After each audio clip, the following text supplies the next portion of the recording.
Hey everybody, this is Modern Refugee. My neighbor was nice enough to give me 4 gigantic bags of red seedless grapes, and I can't eat that many grapes. I don't think really anybody can. But what I'm going to do is I'm going to turn those grapes into jam, and then I'm going to go ahead and give them back to people for gifts because it is December and it is the holiday time, and nothing says kind of rural America and rural life than giving home produced products as gifts. It was a big thing. My parents did it, my grandparents did it, and I think a little fresh jam in a basket makes a good thing to give.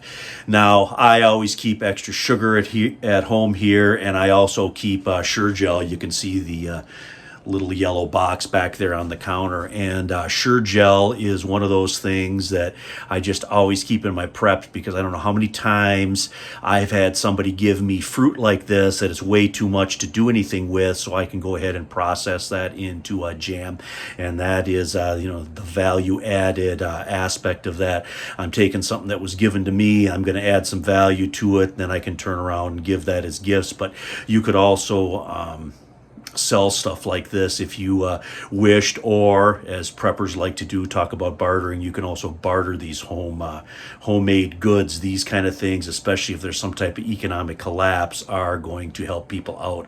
So anyway, I'm going to show you guys how to whip up a batch of jam here. This is probably going to be a double recipe because I have so many, and we're going to see once what the yield is on that. I've got 4 bags of the red jam there, and we're going to see once what we can make with this.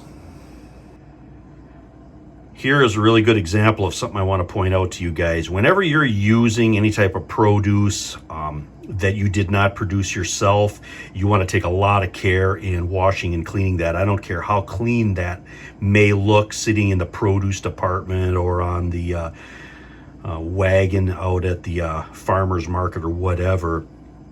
It's not going to be clean. And this is a perfect example of this. These are the grapes that I'm going to use here for this jam. That's about 7 pounds of grapes that I got in there, and of course, they came in these cellophane packages here, but they are absolutely filthy. And what I do when I wash this stuff is I'll clean out my sink, scrub it out good, and then I will put that produce in there, and I will wash it several times. You can see kind of how dirty this water is here, and this is just the first cleaning here on these red grapes.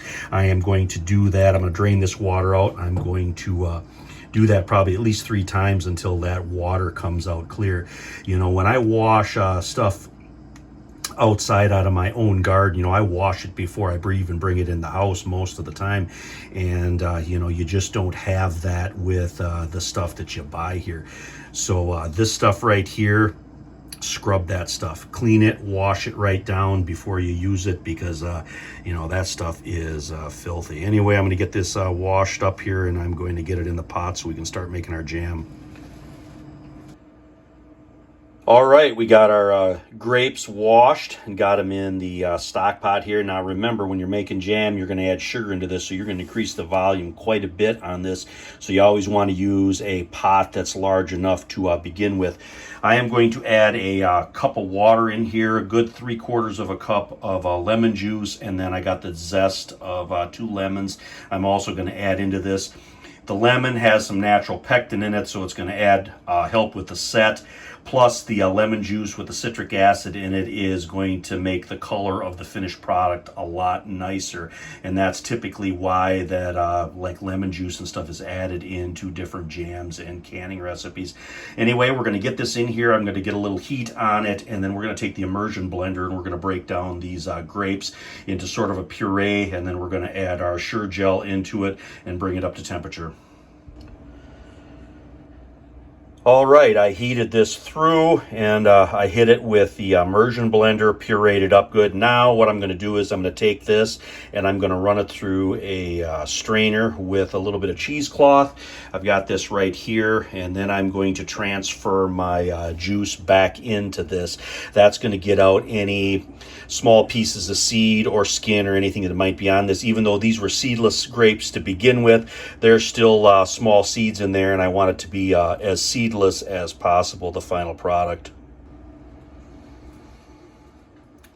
All right, guys, I ran my pulp through the cheesecloth, and I got a solid 10 cups of juice here. And that 10 cups is exactly what I need for a double batch using the Sure-Jell. Now, I'm going to add my Sure-Jell into this, 2 packets. Then we're going to stir this really, really good, get that incorporated, and then we're going to go ahead and put some heat on this. When this gets up to a full rolling boil, we're going to let it boil. So even when you're stirring it, it's still going to be boiling. And then we're going to add our sugar into it. And then once our sugar's added into it, we're going to bring it back up to a full roll and boil for 1 minute. And then we can go ahead and put it into our pint jars so we can get it into our hot water bath canner. All right, we were at a full rolling boil there with our juice, and now we're adding our sugar in. And we're going to bring this back up to another full rolling boil. And then when it's boiling for 1 minute, we can go ahead and we can add it into our jars so we can get our lids on and we can get it hot water bath. All right, our timer just went off for our 1 minute. We're going to shut our heat off and we're going to start bottling up our jelly.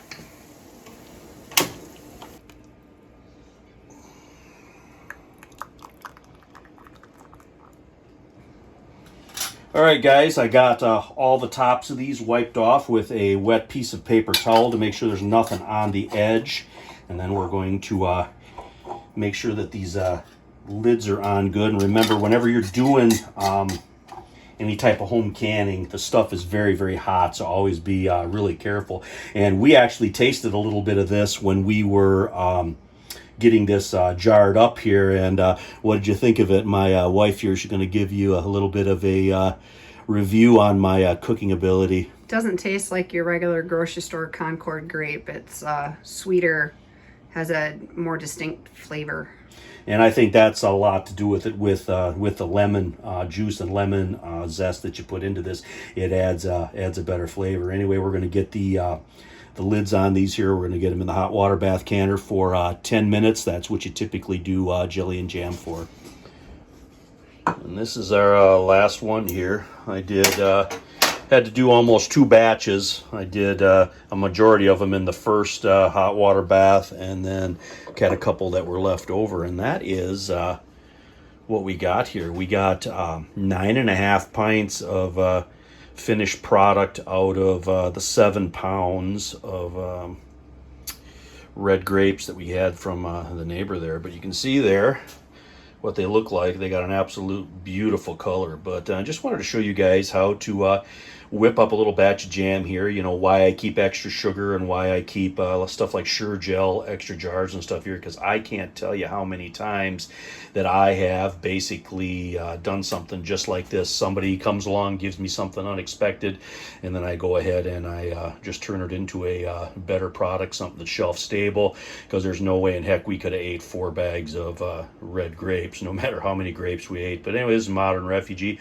Appreciate all my subscribers out there. Hope you guys always get a little information, a little entertainment, some ideas and stuff, and some different ways to do things out of my videos. Anyway, appreciate you guys. You guys take care.